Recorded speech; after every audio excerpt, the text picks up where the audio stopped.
Boa tarde, eu sou a professora Maria Emília, estamos no cálculo vetorial. A aula de hoje vai ser sobre o teorema de Stokes. O teorema de Stokes pode ser olhado como uma versão em dimensão maior do teorema de Green. Ele relaciona uma integral de superfície sobre uma superfície S com uma integral ao redor da curva fronteira C dessa superfície. Então, transforma a integral de linha sobre C, f escalar dr. F é um campo vetorial dado, dr é o vetor posição em qualquer ponto da curva, e relaciona uma integral sobre S, integral de superfície, do rotacional de F, escalar n ds, onde n é o vetor normal unitário à superfície em qualquer ponto. Então, nós temos aqui n num ponto qualquer, e F é um campo vetorial, ele pode ser interpretado no contexto da mecânica dos fluidos como fluxo de um fluido imerso, uma superfície é imersa num fluido, e esse fluido ele tem a tendência de girar em torno da curva C. Então, é uma integral de circulação.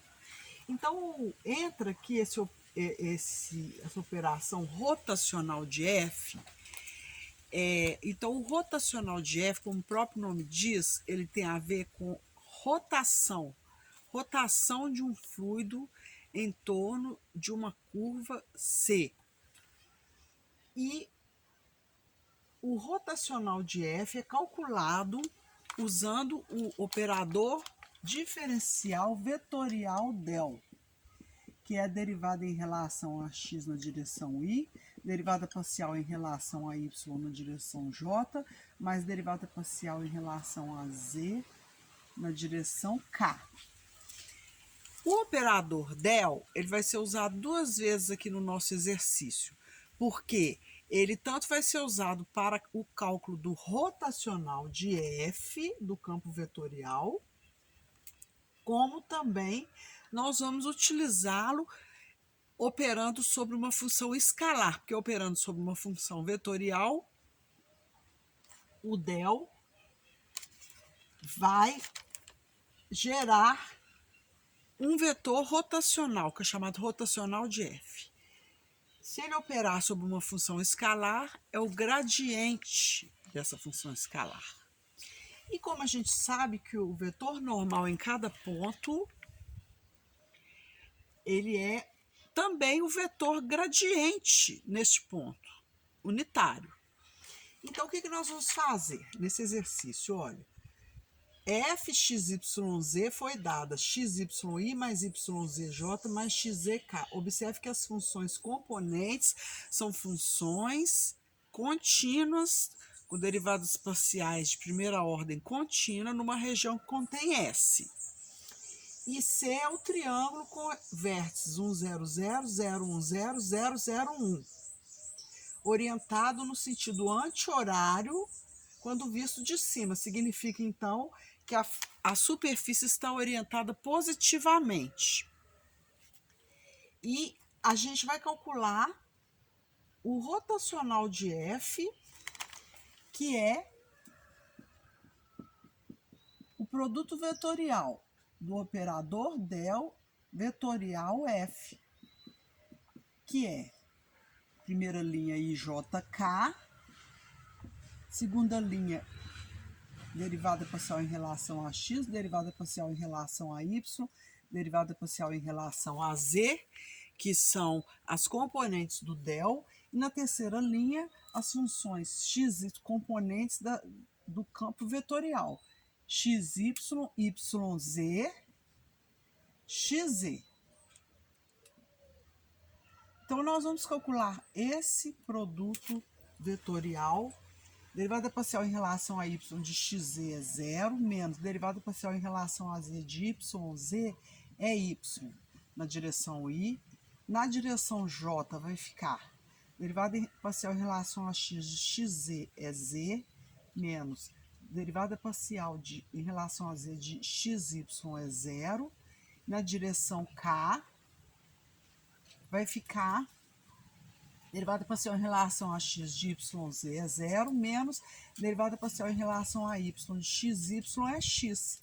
Então, o rotacional de f vai ser a função vetorial, menos y, menos z na direção j, menos x na direção k.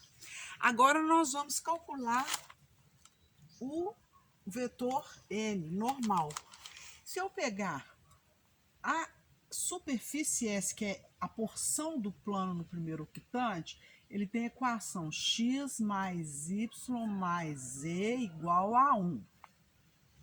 Então, se eu passar 1 para lá, x mais y mais z menos 1 igual a 0, eu vou ter aqui uma função que eu vou chamar de g de x, y, z. Então, o n vai ser gradiente de g sobre módulo do gradiente de g.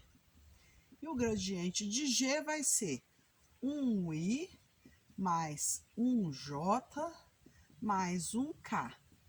Módulo do gradiente vai ser raiz de 3. Então, agora eu vou usar o teorema de Stokes, que é transformar integral sobre a curva fechada C de f escalar dr na integral de superfície sobre a superfície S do rotacional, que é menos y, menos z, menos x, escalar n. Então, n vai ser 1 sobre raiz de 3 ds. Mas a gente sabe que ds é raiz de 3 dA, porque a integral de superfície vai se transformar numa integral dupla. Corto raiz de 3 com raiz de 3, teremos menos y, menos z. Só que menos z, se eu passar o z para cá, fica menos z, vai ficar mais x mais y menos 1. Menos x vezes 1 menos x. dA eu posso chamar de dy dx, onde o x está variando de 0 a 1, o y está variando de 0 até 1 menos x. Corta esse com esse, esse com esse, vai ficar a integral de 0 a 1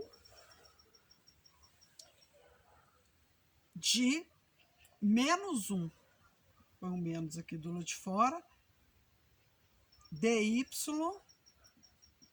y variando de 0 até 1 menos x, dy dx. Vai ficar a integral de 0 a 1, já mudando o sinal, fica x menos 1, dx, que é igual a x2 sobre 2, menos x. Com x variando de 0 a 1, meio menos 1 vai dar menos meio. Resposta, menos meio. Então, eu espero ter contribuído. Se gostaram, deixe o like, inscreva no canal. Obrigada.